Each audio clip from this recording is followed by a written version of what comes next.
Tiffin भी राधे राधे दोस्तों, कैसे हैं आप सब लोग। आशा करते हैं आप सब लोग ठीक होंगे। श्री वेबटल के चैनल में आप सभी का स्वागत है। आज हम फिर नई वीडियो लेकर आए हैं दोस्तों, जो एकादशी के बारे में है। योगिनी एकादशी कब है, कई लोग कंफ्यूज हैं, तो हमारे अनिरुद्ध आचार्य महाराज बताने वाले हैं इसमें कि एकादशी 21 को या 22 को पड़ रही है। बोलिए गौरी गोपाल भगवान की जय। जय गौरी गोपाल। आप सबको एकादशी की बहुत बहुत शुभकामनाएं। इस बार फिर कन्फ्यूजन है कि एकादशी कब है, तो आपको बता दूं कि आषाढ़ मास के कृष्ण पक्ष की जो एकादशी है, इस तारीख इस बार 22 जून 2025 को आ रही है। तो आप 22 जून को ही एकादशी करें, क्योंकि द्वादशी युक्त एकादशी 22 जून को है। और इस एकादशी का नाम है योगिनी एकादशी। इसे योगिनी एकादशी क्यों कहा जाता है? कहते हैं कि एक बार कुबेर के दरबार में, कुबेर के राज्य में, स्वर्ग लोक में जो कुबेर जहाँ विराजते हैं, तो कुबेर भगवान शिव के बहुत बड़े पुजारी हैं। एक दिन अपने हेम नाम के माली को कुबेर ने कहा कि जाओ बगीचे से भगवान शंकर के लिए पुष्प लेकर के आओ। हेम नाम का माली भगवान शिव के लिए पुष्प लेने के लिए बगीचे में गया, तो वहां पर हेम की पत्नी उसे दिख गई। तो वो अपनी पत्नी में डूब गया, आसक्त हो गया, और अपने पत्नी के साथ वह रमण करने लग गया। तो पुष्प लाने में हो गई देर। कुबेर ने अपने मंत्री से कहा कि जाओ, हेम को मैंने भेजा है कि वो पुष्प लेकर आए, अभी तक तो आया नहीं। मंत्रियों ने जाकर देखा तो वो अपनी पत्नी के साथ बगीचे में क्रीड़ा कर रहा है, रमण कर रहा है, पत्नी के साथ मस्त है।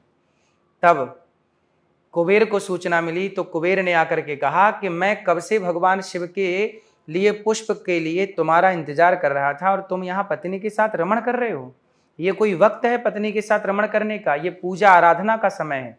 जाओ, मैं तुम्हें श्राप देता हूं। कुबेर ने श्राप दे दिया हेम नाम के माली को कि जाओ, मैं तुम्हें श्राप देता हूं कि तुम कोढ़ी हो जाओ और मृत्यु लोक में जाकर के बीमारियों से घिर जाओ।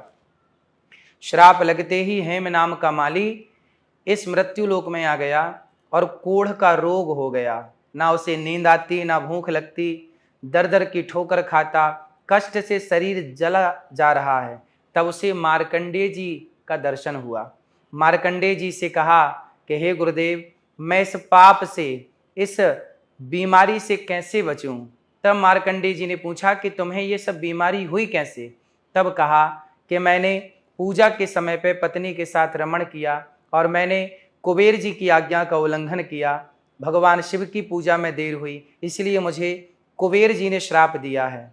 तब मार्कंडेय जी ने कहा कि आपने बिल्कुल सच बताया, इसलिए जाओ, अब आषाढ़ मास की जो आषाढ़ मास के जो कृष्ण पक्ष की एकादशी आएगी, जो कि इस बार 22 जून को है, तो आप भी इस योगिनी एकादशी को करेंगे तो आप इस कोढ़ के रोग से मुक्त हो जाएंगे। तब कुबेर के श्राप से मुक्ति के लिए मार्कंडेय जी ने कहा कि हेम, तुम इस एकादशी का व्रत करो।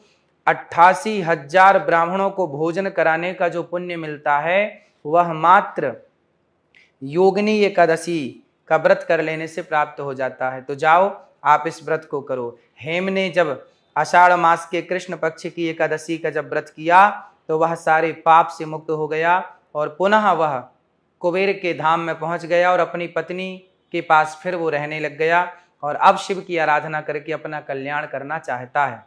कुल मिलाकर के व्यक्ति से जाने अनजाने में कोई पाप हो जाए, तो उस पाप की निवृत्ति के लिए हमें यह योगिनी एकादशी अवश्य करनी चाहिए।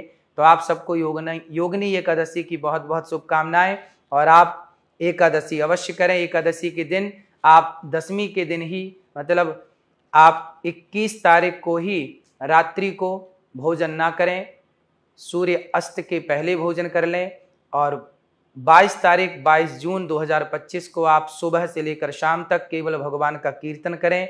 भूख लगने पर आप फल खा सकते हैं, फलाहार कर सकते हैं, और भगवत चिंतन करते हुए आप 23 तारीख को चावल का दाना खाकर, चावल खाकर भोग लगाकर, और 23 तारीख को व्रत का पारण करें।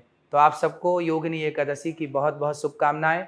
जय श्रीमन्नारायण, जय श्री कृष्णा, राधे राधे। राधे राधे दोस्तों, जय श्री कृष्णा। मैं जानकी कुंज आप सभी का वेलकम करती हूँ मेरे चैनल पर। दोस्तों उम्मीद करती हूँ आज की योगिनी एकादशी व्रत कथा आपको परम पूज्य श्री अनिरुद्ध आचार्य महाराज जी द्वारा सुन के बहुत ही ज़्यादा अच्छा लगा होगा। एंड दोस्तों आप सभी को यह कथा पसंद आई तो वीडियो को लाइक, चैनल को सब्सक्राइब करिएगा एंड साथ ही बेल आइकन को प्रेस करके रखना ताकि जो भी अगला वीडियो लेकर आऊँ सबसे पहले आप तक पहुँचे और आप ऐसे ही महत्वपूर्ण कथाओं को सुनते रहें। दोस्तों अगर आपने योगिनी एकादशी का व्रत रखा है तो आप सभी को बहुत बहुत शुभकामनाएं एंड दोस्तों मिलते हैं नेक्स्ट वीडियो में। राधे राधे।